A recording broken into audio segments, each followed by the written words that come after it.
Guys, welcome back to the channel. Today we're going to talk about dry fire. You guys have been commenting a bunch of times that you want a dry fire video, so we're going to give it to you for Christmas or the other holidays that you celebrate, whatever it may be. And we're just in my shop. You can dry fire anywhere that you're permitted to have a gun, but ideally in your own home or like a hotel room away from people in public because people freak out. We're just going to jump into it today, go through some common dry fire drills that I did on my way up to Grandmaster that can help you. So let's get into it. First things first with dry fire, I think it's very important to set your intentions and what your focus is going to be for dry fire. What I see a lot of is guys setting their timer to like sub-second. They're gonna draw their gun, it's gonna look something like this. Sub-second draw, what's up? Wasted time. What's really important is to get quality reps dry firing. Or some guys were like, I dry fired 3 hours today. I'm like, brother, I doubt it was quality. We're like 15, 20 minutes of quality dry fire certainly outweighs 3 hours of sloppy dry fire. When we're talking about all these drills, you want to be mindful of your grip. You want to make sure that you're gripping the gun with the same intensity that you're gripping during live fire. And that is the number one thing I see during dry fire is people are just handling their guns loosely in their hands. And you want to be gripping that gun as hard as you would as if it was live fire. Your forearm should be tired after 10, 15, maybe 20 minutes. 20 minutes is even pushing it. If I can get through 10 to 15 minutes of dry fire of actual squeezing, I know it's a good sesh. Your draw, your reloads, and your transitions. These are the three main things I work on during dry fire. So draw, reload, transitions. So first with the draw, it's just like anything else where get whatever you want to dry fire on. We've got my new competition belt. This is the Haley D3, huge upgrade from my last competition belt. And we've got a bunch of Henning hangers on here. I'm not quite sold on the magazine pouches yet because there's some movement. But we're testing them for size. And then we got the Carry Concealment X1 Raptor. Love this thing. We're in my shop. I don't even have target set up. And this is where you can dry fire anywhere. I'm going to aim at the bottle cap on that gallon jug over there. What I'm looking to do is I'm just going to go through the basic steps really slow of my draw, setting my grip. My hands are at my side. I'm going to come up, set my strong hand grip on the pistol. I'm going to come up, build my grip, find my sight, press the trigger, make sure that sight didn't move when I hit the trigger. A little bit faster. 3 speeds, 3 confirmation levels. The first one obviously was slow, speaking about it, going through the steps with you guys. Second one was bringing the gun up to speed, confirming sight, then pressing trigger, making sure it doesn't move. The third one, all in one motion while pressing the trigger as soon as my sight reaches the target. And the main thing I'm focusing on is that I'm building that same grip. So if I'm coming out here, my wrists are locked, where if you remember the grip video and you find something to press your grip against, where that gun isn't moving, or maybe you can use a press, where my wrists are locked, you know, or if I just hit my machine, my gun doesn't move. Speaking of presses, what a great transition. You guys have 9 days left to enter a giveaway to win this RL 1100. Actually, not this one, a brand new one. This one has seen hundreds of thousands of rounds. But if you go to my website, hunterconstantine.com, click the giveaway tab, I'm giving away one of these, and I'm giving away 5,000 rounds of ammunition to any subscribers on the YouTube channel, anybody who subscribes to Dylan Precision, unlimited ammo, anybody who follows us on Instagram, and every dollar spent on the website converts to an entry to the press and ammo. Pretty cool. 9 days left to do that. Back to our regularly scheduled program. If you guys haven't seen the grip video yet, go watch the grip video after this or during this or whatever and come back.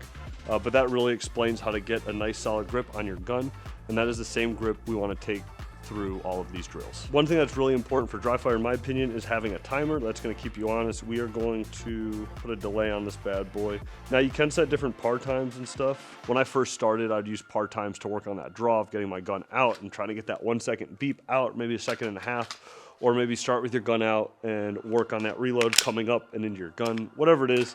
At this point, I understand what a good draw is. I understand what a good reload is. And so I'm just going for that smooth mechanics. And I can feel it in matches too, where if I've been dry firing beforehand, my reloads and draws are on average a lot better than if I don't. So dry fire is definitely important, and what I give credit to gaining my skill in such a fast progression, like 14 months to GM.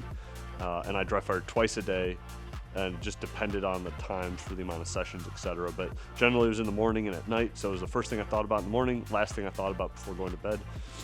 And just hammered on draws, reloads, transitions, and then mixed in some movement at the end. So something for the draw drill. We're just gonna get this beep on here. just so we can get the reaction time. I'm now going to aim at an outlet on the wall. Again, you don't need fancy dry fire targets. You just need an aiming reference point. Okay, solid grip. Ooh, there's a part-time on this. Okay.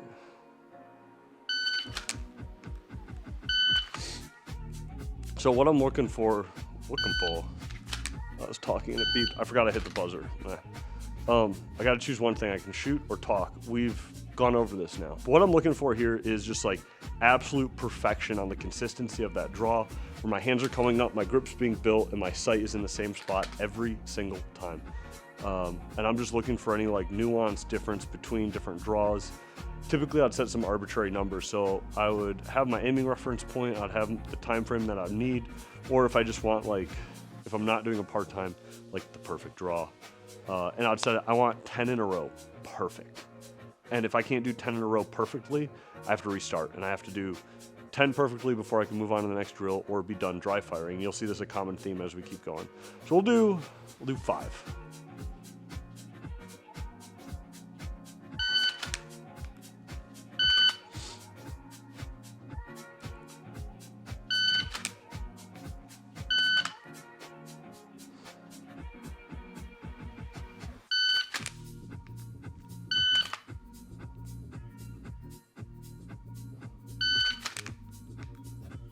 Bad grip. Support hand grip isn't quite where I want it. So my finger was a little bit farther and there's this gap here. I want my hand to be on here. If I was really pushing speed, I was feeling the speed. We got one more. So that was 3 out of 4 good. All right, so if this wasn't a YouTube video and I was dry firing myself, I would restart that and I'd have to do 5 perfect ones over because my grip was bad. Although I could probably get away with a shot within the part-time. My sight said so, my trigger said so. If I had to make follow-up shots, the timing would be different on those transitions and follow-up shots because my grip was not set with my support hand, which is the most important hand for recoil control, in my opinion. So that's something with draw. Typically there's like one target. You can choose your difficulty and distance and things like that. So whether it's 5 yards, 10 yards, 15 yards, or whatever space that you have in your house, or you can have a small target or a big target, whatever it might be, choose that, figure it out, and work on your draw. Big thing is getting that grip, confirmation, and consistency. So it's the same draw, same sight picture every single time. Second foundation pillar of dry fire is going to be your reloads. I basically throw a reload into almost every single drill that I do dry firing because it's free. You can never not practice your reloads. I mean, they can always get better. Live fire is where you should be confirming whatever you're working on in dry fire, and dry fire is where you should be like taking the big chomps of your skill development out. And efficiency is like, I shouldn't be trying to dial in my reload during live fire.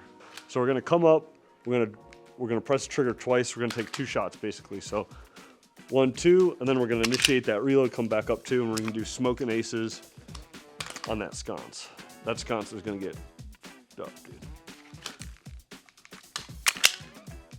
I took a little bit of time on that one though. Again, what I'm looking for is consistency over all else. I'm making sure that my grip is getting built after that reload. I'm making sure my draw is still good coming out. Oh my God. Oh my God, I'm talking again. Talk or shoot. I think Ben Stoger, maybe it was somebody else. Maybe it was somebody else's drill. I don't know, but Ben was talking about it. But essentially you got 25 reloads, okay? You have 5 standing, 5 moving forward, 5 moving backwards, 5 moving left, 5 moving right, and you have to nail 25 for 25 perfectly. And if you mess up, you have to start from the beginning. So we're gonna try this one time all the way through. We're gonna try this one time through. It needs to be perfect every single time. And we're not gonna do that for you today because this video would be like an hour long if we had to do that. But I will show you some examples of it. So first things first, we're gonna aim at our trusty little sconce skin. We're gonna do our standing still reload. There we go. Standing. The next one, I'm going to be reloading while taking a step forward. Okay, now we are going to reload going backwards with a step.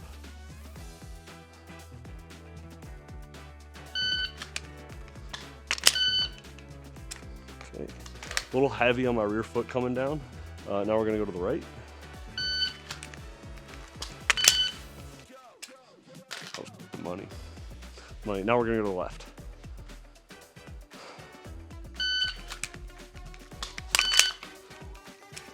It was okay, a little sloppy on myself. I'm gonna do it one more time, just for fun.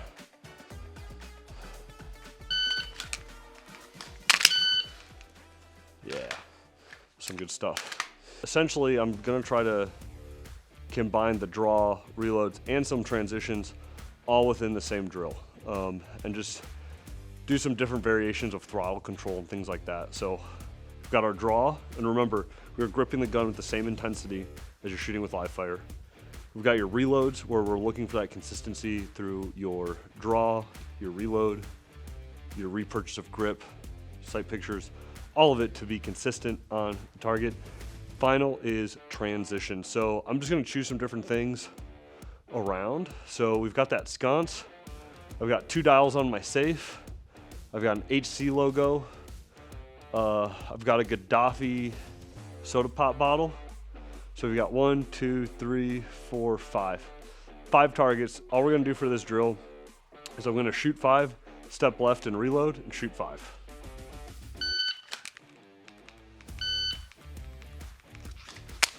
Oh. That's exactly why we dry fire, to try to iron out some of those deficiencies. We're gonna do it again.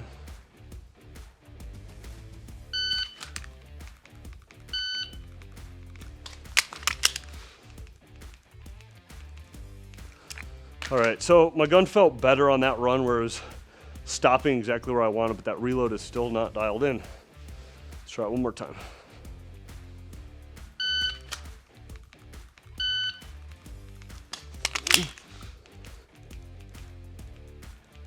Better. Happy with that run. And again, with like whatever arbitrary drill you'd want to try, I set for the amount of times that I want to get it perfect in a row. So if it's 3 or 5, whatever, I try that sequence 3 or 5 times in a row until I get it perfect, and keep doing it until I get it perfect. So just to show you like some of the different size of targets, we're aiming at this little white light bulb thing right here.